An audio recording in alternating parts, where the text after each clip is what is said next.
दिल्ली में चुनावी घमासान के बीच जब राम मंदिर निर्माण के लिए ट्रस्ट का ऐलान हुआ तो मुख्यमंत्री केजरीवाल ने इस फैसले की तारीफ की। केजरीवाल के बयान पर बीजेपी अध्यक्ष जेपी नड्डा ने तंज कसते हुए एक ट्वीट किया। नड्डा ने केजरीवाल पर मौका परस्ती और झूठ की राजनीति करने का आरोप लगाया। कहा कि दिल्ली के मुख्यमंत्री भूल जाते हैं कि आखिरी बार उन्होंने इसी मुद्दे पर क्या बोला था। जेपी नड्डा ने एक वीडियो भी ट्वीट किया जिसमें केजरीवाल के 2 बयान हैं। नड्डा ने दावा किया कि पहला बयान नवंबर 2018 का है जबकि दूसरा ट्रस्ट के ऐलान के बाद का। अगर हमारे देश को तरक्की करनी है तो यह मंदिर मस्जिद बनाने से नहीं होगी। राम मंदिर बनाने से राम राज्य नहीं आएगा। राम मंदिर का गठन हो गया है, जानकारी दी तो इससे आप किस तरीके से? मैं बहुत बहुत स्वागत करता हूं इस निर्णय का, देश के लोगों को बधाई देता हूं, बहुत अच्छी बात है। दिल्ली के मुख्यमंत्री अरविंद केजरीवाल ने एक प्रेस कॉन्फ्रेंस में बीजेपी पर जमकर निशाना साधा। इस बीच उन्होंने बीजेपी नेताओं को हनुमान चालीसा पढ़ने की नसीहत भी दी। हनुमान चालीसा आपको भी पढ़ना चाहिए। आप पढ़ते हैं? आप पढ़ते हैं? अगर पढ़ेंगे थोड़ी मन को शांति मिलेगी। बीजेपी वालों को भी पढ़ना चाहिए सबको। उनको अगर वो सब लोग हनुमान चालीसा पढ़ेंगे तो सबको मन की शांति मिलती है। उनके मन में जो इतनी गंदी गंदी भाषा आती है, अगर हनुमान चालीसा पढ़ो तो फिर वो गंदी भाषा नहीं आती। पश्चिम बंगाल के सिलीगुड़ी में लगी भीषण आग में कई दुकानें जलकर राख हो गई। बताया गया कि ये आग एक दुकान में शॉर्ट सर्किट की वजह से लगी, जिसने कुछ ही देर में कई और दुकानों को भी अपनी चपेट में ले लिया। दुकानों में रखे सिलेंडरों में धमाकों की वजह से ये आग और तेजी से फैली। आग लगने की जानकारी मिलते ही वहां लोगों की भीड़ इकट्ठा हो गई और लोग आग बुझाने की कोशिश करने लगे, लेकिन आग इतनी भीषण थी कि उस पर काबू पाना आसान नहीं था। कुछ देर बाद दमकल विभाग के कर्मचारी वहां पहुंचे और आग बुझाने में जुट गए। 5 वाटर टेंडर यहाँ पर काम किया और टोटल आग बुझ गए। दमकल कर्मचारियों ने किसी तरह आग तो बुझा दी, लेकिन तब तक काफी देर हो चुकी थी। इस आग में 7 दुकानें जलकर राख हो गईं। कोई आदमी का कुछ ये नहीं हुआ, लेकिन बहुत सारा सामान का नुकसान हो गया, बहुत नुकसान हो गया। इस वक्त की बड़ी खबर आपको बता दें, ग्रेटर नोएडा के दादरी में एक बार फिर बदमाशों ने कार लूटी है। बताया जा रहा है कि हथियारों के दम पर यह कार लूटी गई है। बदमाशों ने ड्राइवर को बंधक बनाया और इस लूट की वारदात को अंजाम दिया है। अब पुलिस बदमाशों की तलाश में जुटी हुई है। तो ग्रेटर नोएडा के दादरी का यह मामला है जहां पर हथियारों के दम पर एक कार लूटी गई है। 3 बदमाशों ने इस वारदात को अंजाम दिया और कार के ड्राइवर को बंधक बनाया। उसके बाद वो कार को लूटने में कामयाब भी रहे। इस वक्त की बड़ी खबर, और लगातार हम देख रहे हैं कि ग्रेटर नोएडा में लूट की वारदातें हो रही हैं। इससे पहले भी एक शख्स की वहां पर हत्या कर दी गई थी और अब ग्रेटर नोएडा के दादरी इलाके में एक बार फिर बदमाशों ने एक कार लूटी है। अमित सिंह हमारे सहयोगी फोन लाइन पर मौजूद है। अमित, ये चौंकाने वाली बात है कि बार बार ग्रेटर नोएडा में इस तरह की वारदातें सामने आ रही हैं। बदमाशों के बारे में क्या जानकारी मिल पाई है? अमित, क्या आप सुन पा रहे हैं? अमित तक आवाज नहीं। जी अमित, बदमाशों के बारे में क्या जानकारी मिल पाई है? ग्रेटर नोएडा में बार बार इस तरह की वारदातें सामने आ रही हैं। देखिए जसप्रीत, गौतम बुद्ध नगर में खुली खुली सड़कें हैं, बदमाश बेलगाम हो गए हैं। कुछ दिन पहले भी जो चंदेल वाला प्रकरण आया था, कार लूट ली थी, गोली मार दी थी। उसके बाद फिर दोबारा से 1 तारीख में फिर एक स्कॉर्पियो कार लूट ली गई बीसक थाना क्षेत्र में। आज फिर दादरी थाना क्षेत्र में देर रात 3 बदमाशों ने हथियार के बल पे युवक को बंधक बना लिया और फिर उसकी ब्रेजा कार लूट के फरार हो गए। और सबसे बड़ी बात यह है कि जो युवक था उसको लगभग 2-3 घंटे बदमाश अपनी कार में डालकर बंधक बनाकर घुमाते रहे और फिर बाद में जासा इलाके में नहर किनारे वो चलती कार से फेंक के फरार हो गए। अब पुलिस मामला दर्ज कर जांच में जुट गई है, जल्दी खुलासे की बात कह रही है। जी चलिए, तो पुलिस इस मामले में जल्द खुलासे की बात कह रही है। फिल्म जगत के जाने माने कोरियोग्राफर गणेश आचार्य के खिलाफ मुंबई के अंबोली पुलिस स्टेशन में उनकी ही एक महिला सहयोगी ने यौन उत्पीड़न का मामला दर्ज कराया है। पुलिस ने गणेश आचार्य को आज पूछताछ के लिए बुलाया है। इस मामले में उनकी गिरफ्तारी तक हो सकती है। गणेश आचार्य ने भी पुलिस को अपने वकील के साथ पुलिस स्टेशन पहुंचने का आश्वासन दिया है। विक्टिम है मेरे साथ में, इनको 2010 से 9 या 10 से इनको इनके साथ सेक्सुअल हरासमेंट किया जा रहा है, इनकी प्रताड़ना की जा रही है। इनको अश्लीलता से पकड़ा गया था। इनको कंपेल करने के लिए, इनको मजबूर करने के लिए इनको ये जो संस्था है इनकी डांसर्स एसोसिएशन की, उसको वहाँ से निकाल दिया, इनकी मेंबरशिप रद्द की गई। इनके साथ नॉन कोऑपरेशन करे ऐसे एक लेटर जारी किया ताकि इनके साथ कोई काम ना करे और इनको कोई काम ना मिले। बंगाल के कूच बिहार में बीजेपी ने एक ऐसी चिट्ठी को ममता सरकार के खिलाफ मुद्दा बना दिया जिसे एसपी की तरफ से भेजने का दावा किया जा रहा है। आरोप है कि यह चिट्ठी इलाके के कई गांव वालों को भेजी गई, जिसमें उन्हें बांग्लादेशी हिंदू शरणार्थी बता अपनी नागरिकता के सारे सबूत लेकर थाने आने को कहा गया। बोलो 15 तारीखे देखा करते হবে কুচবিহারে এসপি পার্টি আছে। আমি বাংলাদেশ থেকে অবৈধ এসে ভারতের নাগরিক, রেশন कार्ड आधार कार्ड অবৈধভাবে ব্যবহার করছি, জমি জায়গা কিনছে, এগুলি আর কি লেখা আছে। क्योंकि चिट्ठी के आखिर में एसपी के नाम से दस्तखत है, इसलिए उसे पाने वाले डरे सहमे हैं। मामले ने तूल पकड़ा तो बीजेपी ने इसे सीएए और एनआरसी के खिलाफ ममता सरकार की डराने की साजिश से जोड़ दिया। वो चीफ मिनिस्टर है, पुलिस को इंस्ट्रक्शन दे रही है कि ऐसे चिट्ठी भेजो और गांव-गांव में ऐसे चिट्ठी भेज के जो बांग्लादेश से आए हुए शरणार्थी है उसको डराओ। हालांकि तृणमूल कांग्रेस ने बीजेपी के इन आरोपों से इनकार किया।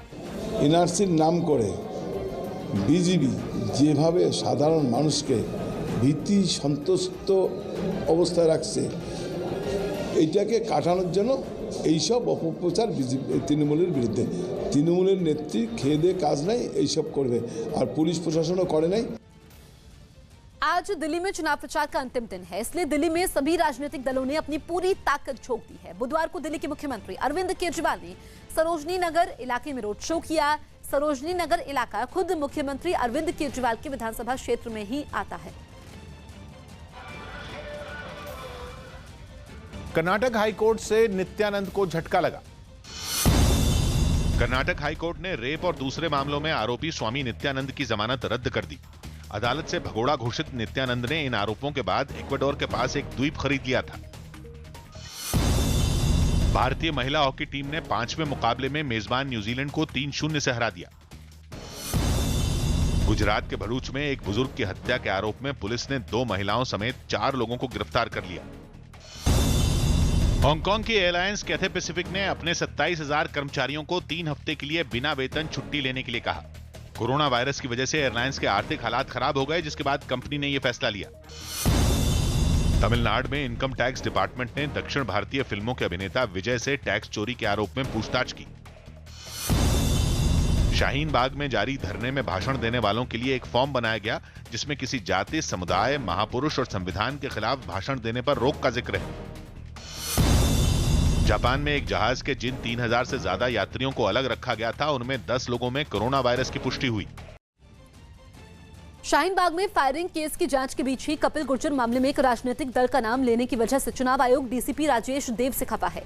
चुनाव आयोग ने दिल्ली पुलिस कमिश्नर को चिट्ठी लिखकर डीसीपी राजेश देव को चेतावनी जारी करने के निर्देश दिए हैं। चुनाव आयोग का मानना है कि जब फायरिंग की जांच जारी है, ऐसे में एक राजनीतिक दल का नाम लेना चुनाव को प्रभावित करने वाला है।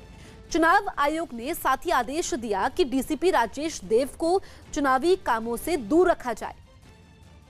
दिल्ली में बीजेपी के नेताओं ने आम आदमी पार्टी के चुनावी घोषणा पत्र की कॉपियां आग के हवाले कर दी।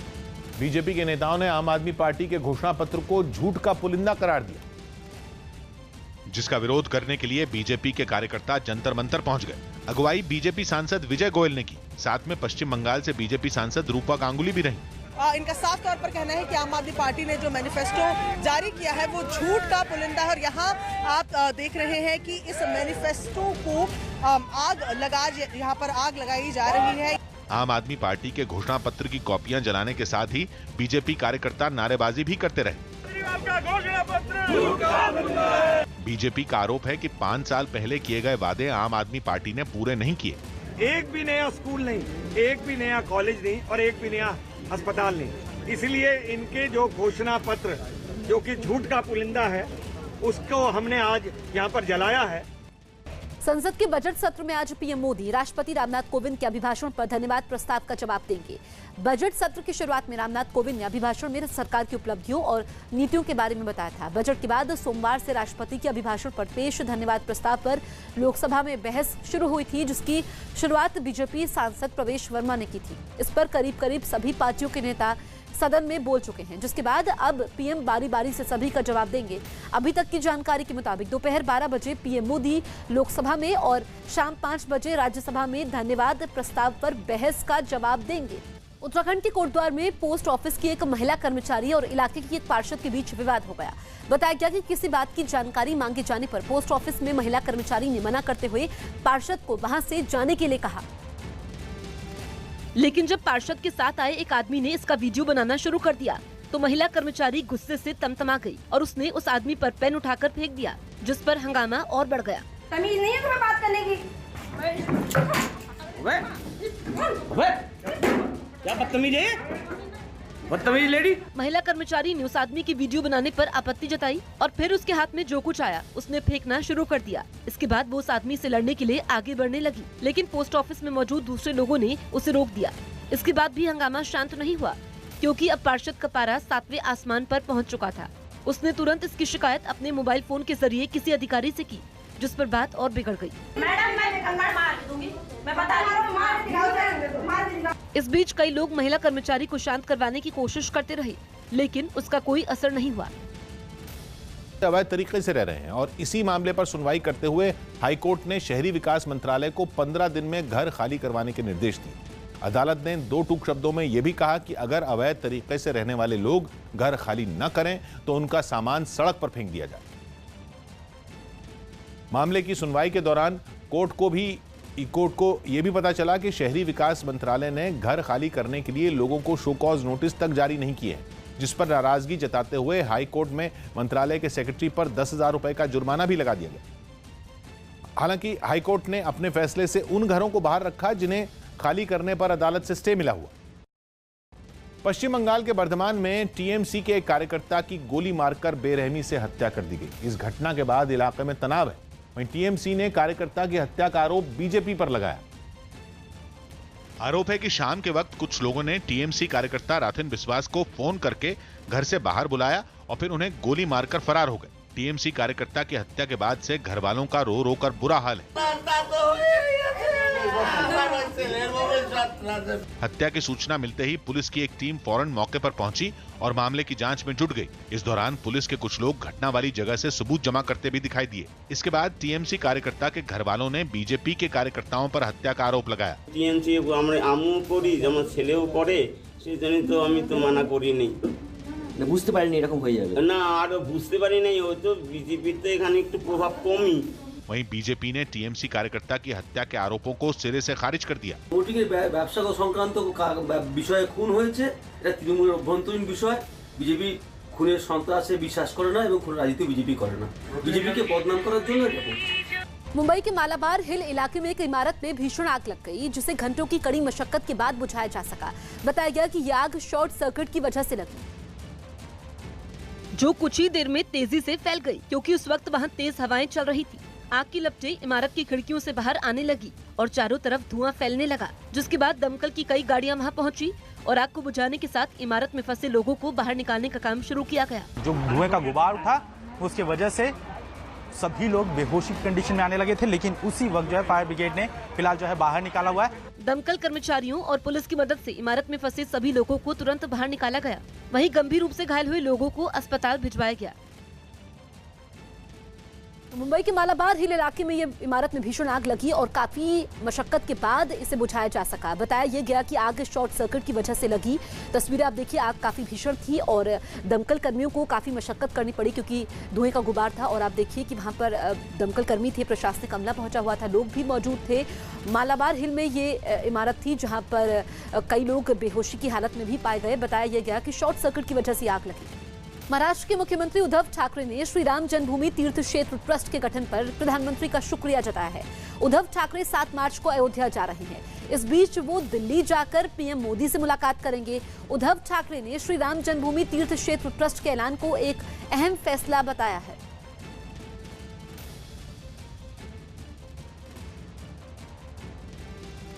मी पंतप्रधानांचं अभिनंदन केलं।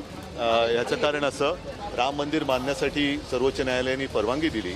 दिल्लीला पण मी जाईन, जरूर जाईन, पण 7 तारखेला 7 मार्चला अयोध्येला मी नक्की जाईन।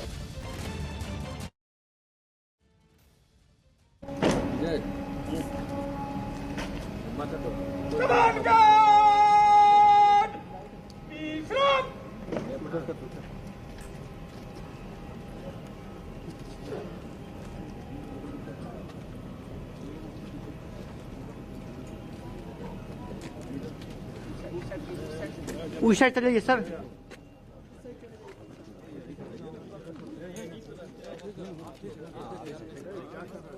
सीधी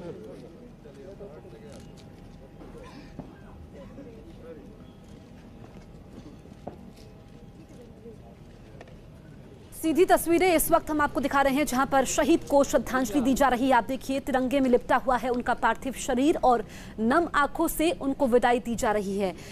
देश की सुरक्षा में हमेशा तत्पर रहते हैं हमारे जवान और ये शहीद हुए हैं जिनको श्रद्धांजलि दी जा रही है। आप देखिए यहाँ पर उनको राजकीय सम्मान के साथ श्रद्धांजलि दी जा रही है। तिरंगे में उनका पार्थिव शरीर लिपटा हुआ है। सीधी तस्वीरें इस वक्त हम आपको दिखा रहे हैं पटना की ये तस्वीरें जहां पर शहीद सीआरपीएफ जवान को श्रद्धांजलि दी जा रही है। पटना में सीआरपीएफ के जवान शहीद हुए थे और उनका परिवार मौजूद है। श्रीनगर में मुठभेड़ हुई थी, आतंकवादियों से लोहा लिया था, तो सीआरपीएफ के शहीद जवान को नम आंखों से अंतिम बार श्रद्धांजलि दी जा रही है। आतंकवादियों से मुठभेड़ में शहीद हुए थे सीआरपीएफ के जवान।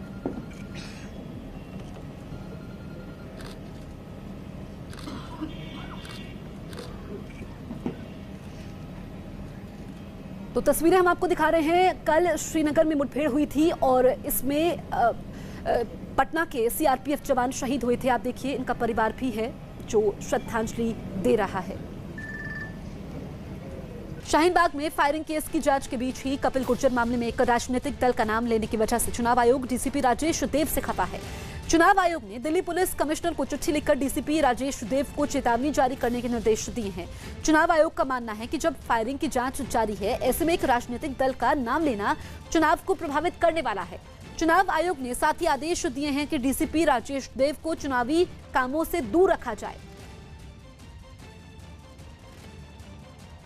शाहीन बाग गोलीकांड मामले में बीजेपी ने चुनाव आयोग से शिकायत की। एक दिन पहले शाहीन बाग में प्रदर्शन करने वाले शख्स कपिल गुर्जर पर दिल्ली पुलिस ने बड़ा दावा किया था। उसके तार आम आदमी पार्टी से जुड़े होने के आरोप लगाए गए थे। इसके बाद बीजेपी ने इस मामले की चुनाव आयोग से शिकायत की।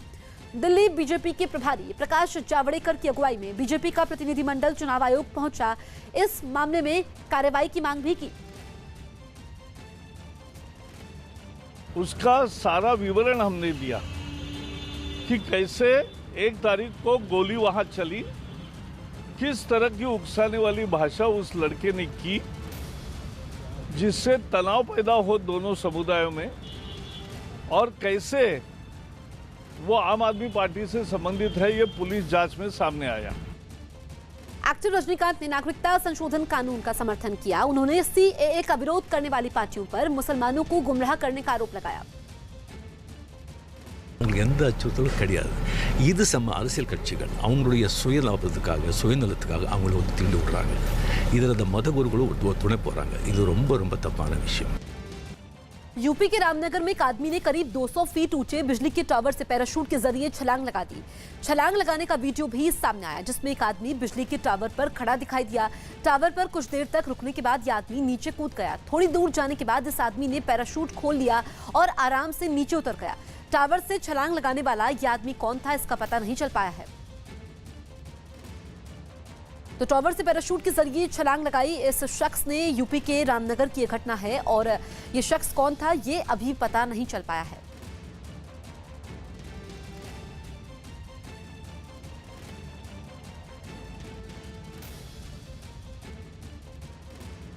अमेरिका के ऊपरी सदन सीनेट ने राष्ट्रपति डोनाल्ड ट्रंप को महाभियोग के आरोपों से बरी कर दिया है। राष्ट्रपति ट्रंप पर महाभियोग के तहत 2 आरोप लगाए गए थे जिन पर बुधवार को मतदान हुआ। जानकारी के मुताबिक ज्यादातर सदस्यों ने राष्ट्रपति ट्रंप के पक्ष में मतदान किया। ट्रंप पर निजी और सियासी फायदे के लिए अपनी शक्तियों का दुरुपयोग करते हुए 2020 के राष्ट्रपति चुनाव के लिए यूक्रेन से विदेशी मदद मांगने का आरोप था। 100 सीटों वाले सीनेट में रिपब्लिकन पार्टी बहुमत में है, उसके 53 सांसद है और डेमोक्रेट पार्टी के पास 47 सांसद। उच्च सदन में ट्रंप को हटाने के लिए डेमोक्रेट्स को 2/3 बहुमत की जरूरत थी, यानी ट्रंप के खिलाफ महाभियोग साबित करने के लिए करीब 67 सांसदों को राष्ट्रपति के खिलाफ में मतदान करना था। फिल्म जगत के जाने माने कोरियोग्राफर गणेश आचार्य के खिलाफ मुंबई के अंबोली पुलिस स्टेशन में उनकी ही एक महिला सहयोगी ने यौन उत्पीड़न का मामला दर्ज करवाया है। पुलिस ने गणेश आचार्य को आज पूछताछ के लिए बुलाया है। इस मामले में उनकी गिरफ्तारी तक हो सकती है। गणेश आचार्य ने भी पुलिस को अपने वकील के साथ पुलिस स्टेशन पहुंचने का आश्वासन दिया है। विक्टिम है मेरे साथ में, इनको 2010 से 9 या 10 से इनको इनके साथ सेक्सुअल हरासमेंट किया जा रहा है, इनकी प्रताड़ना की जा रही है, इनको अश्लीलता से पकड़ा गया था। इनको कंपेल करने के लिए, इनको मजबूर करने के लिए इनको ये जो संस्था है इनकी डांसर्स एसोसिएशन की, उसको वहाँ से निकाल दिया, इनकी मेंबरशिप रद्द की गई, इनके साथ नॉन कोऑपरेशन करे ऐसे एक लेटर जारी किया ताकि इनके साथ कोई काम ना करे और इनको कोई काम ना मिले। धार में हुई भीड़ की हिंसा पर राज्य की सियासत गर्मा गई। बीजेपी ने इस घटना के बहाने सीधे राज्य के मुख्यमंत्री कमलनाथ पर हमला बोला। जिस प्रकार से तालिबान में लोगों को सरेराह पीट पीट कर मारा जाता है, जिस प्रकार पत्थर और लाठी से लोगों को मार मार कर उनकी जान ले ली जाती थी, वैसे ही अब मध्य प्रदेश में देखने को मिल रहा है। और माननीय मुख्यमंत्री जी हीरो हीरोइनों के साथ फोटो खिंचवा रहे हैं। मुख्यमंत्री पर हमला हुआ तो कांग्रेस भी सामने आई और इस मामले में दोषियों के खिलाफ कड़ी कार्रवाई का भरोसा दिया। ये बहुत जघन्य अपराध है, मैं समझता हूँ इसमें किसी भी कीमत पर किसी को नहीं छोड़ा जाएगा। इसकी जांच की जाएगी, जांच करने के बाद जो भी दोषी होगा उसके खिलाफ राज्य सरकार सख्त कार्रवाई करेगी, उसको किसी भी कीमत पर नहीं छोड़ेगी। गुजरात के महेसाणा में दूध सागर डेयरी के सामने एबीवीपी के कार्यकर्ताओं ने जमकर हंगामा किया। एबीवीपी के छात्रों ने डेयरी प्रशासन पर वहां हो रही भर्ती में धांधली का आरोप लगाया। डेयरी में घुसकर हंगामा करने लगे। इस बीच वहां तैनात पुलिस ने उन्हें रोकने की कोशिश की लेकिन नहीं माने और दफ्तर के सामने धरने पर बैठे, जिसके बाद पुलिस और डेयरी प्रशासन के लोगों ने उन्हें वहां से हटाने के लिए लाठियां भी बरसाई। कुछ देर तक पुलिस और प्रदर्शनकारियों के बीच धक्का मुक्की हुई। एबीवीपी के कार्यकर्ताओं ने डेयरी प्रशासन पर अपने रिश्तेदारों को नौकरी देने का आरोप लगाया।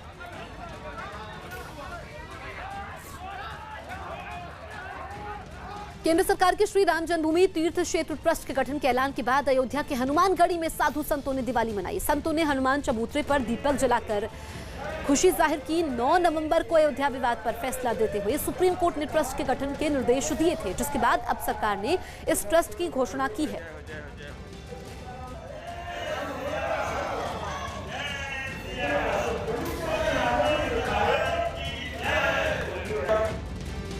महाराष्ट्र के मुख्यमंत्री उद्धव ठाकरे ने श्री राम जन्मभूमि तीर्थ क्षेत्र ट्रस्ट के गठन पर पीएम का शुक्रिया अदा किया है। उद्धव ठाकरे 7 मार्च को अयोध्या जा रहे हैं। इस बीच वो दिल्ली जाकर पीएम मोदी से मुलाकात करेंगे। उद्धव ठाकरे ने श्री राम जन्मभूमि तीर्थ क्षेत्र ट्रस्ट के ऐलान को एक अहम फैसला बताया है।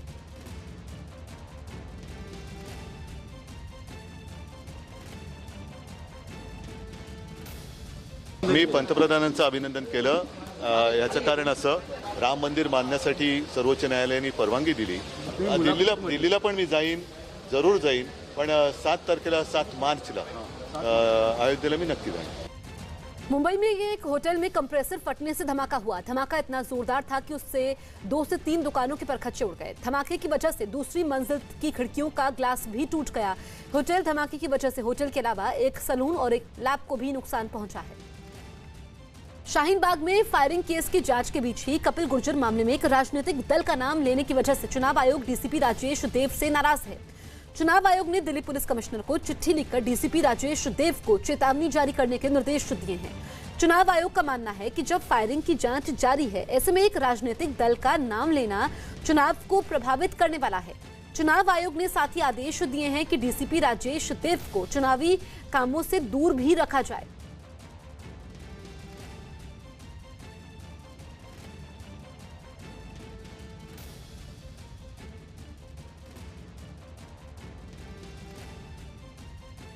शाहीन बाग गोलीकांड मामले में बीजेपी ने चुनाव आयोग से शिकायत की। एक दिन पहले शाहीन बाग में प्रदर्शन करने वाले शख्स कपिल गुर्जर पर दिल्ली पुलिस ने बड़ा हमला किया था और उसके तार आम आदमी पार्टी से जुड़े होने के आरोप भी लगाए थे। इसके बाद बीजेपी ने इस मामले में चुनाव आयोग से शिकायत की। दिल्ली बीजेपी के प्रभारी प्रकाश जावड़ेकर की अगुवाई में बीजेपी का प्रतिनिधिमंडल चुनाव आयोग पहुंचा।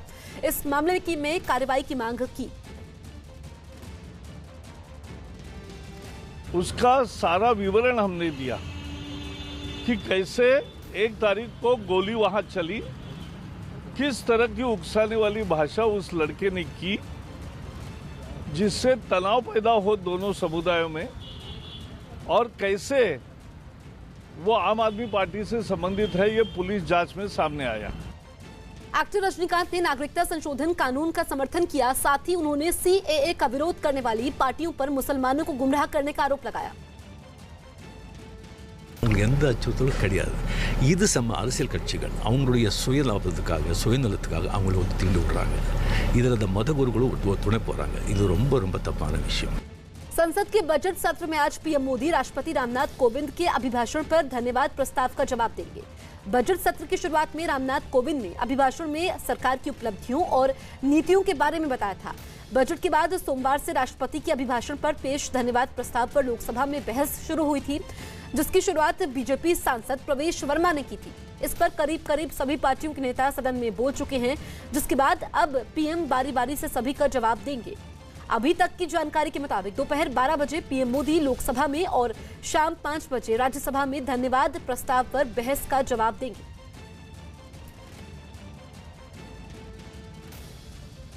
अमेरिका के ऊपरी सदन सीनेट ने राष्ट्रपति डोनाल्ड ट्रंप को महाभियोग के आरोपों से बरी कर दिया है। राष्ट्रपति ट्रंप पर महाभियोग के तहत 2 आरोप लगाए गए थे, जिन पर बुधवार को मतदान हुआ। जानकारी के मुताबिक ज्यादातर सदस्यों ने राष्ट्रपति ट्रंप के पक्ष में मतदान किया। ट्रंप पर निजी और सियासी फायदे के लिए अपनी शक्तियों का दुरुपयोग करते हुए 2020 के राष्ट्रपति चुनाव के लिए यूक्रेन से विदेशी मदद मांगने का आरोप था। 100 सीटों वाले सीनेट में रिपब्लिकन पार्टी बहुमत में है, उसके 53 सांसद हैं और डेमोक्रेट पार्टी के पास 47 सांसद। उच्च सदन में ट्रंप को हटाने के लिए डेमोक्रेट्स को 2/3 बहुमत की जरूरत थी, यानी ट्रंप के खिलाफ महाभियोग साबित करने के लिए करीब 67 सांसदों को राष्ट्रपति के खिलाफ में मतदान करना था।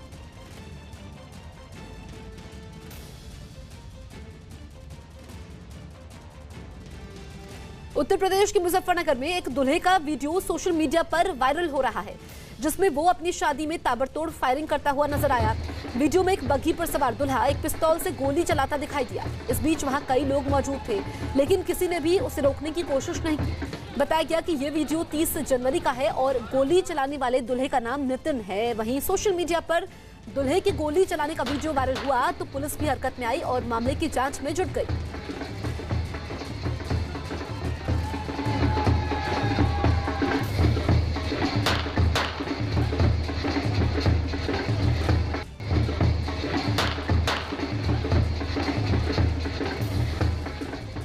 फिल्म जगत के जाने माने कोरियोग्राफर गणेश आचार्य के खिलाफ मुंबई के अंबोली पुलिस स्टेशन में उनकी ही एक महिला सहयोगी ने यौन उत्पीड़न का मामला दर्ज करवाया है। पुलिस ने गणेश आचार्य को आज पूछताछ के लिए बुलाया है और इस मामले में उनकी गिरफ्तारी तक हो सकती है। गणेश आचार्य ने भी पुलिस को अपने वकील के साथ पुलिस स्टेशन पहुंचने का आश्वासन दिया है। विक्टिम है मेरे साथ में, इनको 2010 से 9 या 10 से इनको इनके साथ सेक्सुअल हरासमेंट किया जा रहा है, इनकी प्रताड़ना की जा रही है। इनको अश्लीलता से पकड़ा गया था। क्या इनको कंपेल करने के लिए, इनको मजबूर करने के लिए इनको ये जो संस्था है इनकी डांसर्स एसोसिएशन की, उसको वहाँ से निकाल दिया, इनकी मेंबरशिप रद्द की गई। इनके साथ नॉन कोऑपरेशन करे ऐसे एक लेटर जारी किया ताकि इनके साथ कोई काम ना करे और इनको कोई काम न मिले। धार में हुई भीड़ की हिंसा पर राज्य की सियासत भी गर्मा गई। बीजेपी ने इस घटना के बहाने सीधे राज्य के मुख्यमंत्री कमलनाथ पर हमला बोला। जिस प्रकार से तालिबान में लोगों को सरेराह पीट पीट कर मारा जाता है, जिस प्रकार पत्थर और लाठी से लोगों को मार मार कर उनकी जान ले ली जाती थी, वैसे ही अब मध्य प्रदेश में देखने को मिल रहा है। और माननीय मुख्यमंत्री जी हीरो हीरोइनों के साथ फोटो खिंचवा रहे हैं। मुख्यमंत्री पर हमला हुआ तो कांग्रेस भी सामने आई और इस मामले में दोषियों के खिलाफ कड़ी कार्रवाई का भरोसा दिया। ये बहुत जघन्य अपराध है। मैं समझता हूँ इसमें किसी भी कीमत पर किसी को नहीं छोड़ा जाएगा। इसकी जांच की जाएगी। जांच करने के बाद जो भी दोषी होगा उसके खिलाफ राज्य सरकार सख्त कार्रवाई करेगी, उसको किसी भी कीमत पर नहीं छोड़ेगी। गुजरात के मेहसाणा में दूध सागर डेयरी के सामने एबीवीपी के कार्यकर्ताओं ने जमकर हंगामा किया। एबीवीपी के छात्रों ने डेयरी प्रशासन पर वहां हो रही भर्ती में धांधली का आरोप लगाया और डेयरी में घुसकर हंगामा करने लगे। इस बीच वहां तैनात पुलिस ने उन्हें रोकने की कोशिश की, लेकिन वो नहीं माने और दफ्तर के सामने धरने पर बैठ गए, जिसके बाद पुलिस और डेयरी प्रशासन के लोगों ने उन्हें वहां से हटाने के लिए लाठियां बरसाई। कुछ देर तक पुलिस और प्रदर्शनकारियों के बीच धक्का मुक्की हुई। एबीवीपी के कार्यकर्ताओं ने डेयरी प्रशासन पर अपने रिश्तेदारों को नौकरी देने का आरोप लगाया।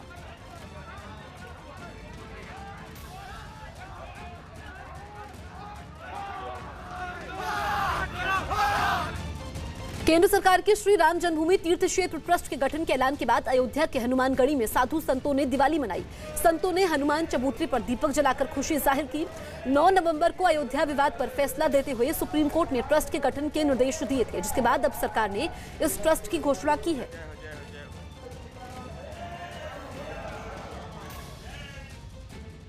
महाराष्ट्र के मुख्यमंत्री उद्धव ठाकरे ने श्री राम जन्मभूमि तीर्थ क्षेत्र ट्रस्ट के गठन पर प्रधानमंत्री का शुक्रिया जाहिर किया।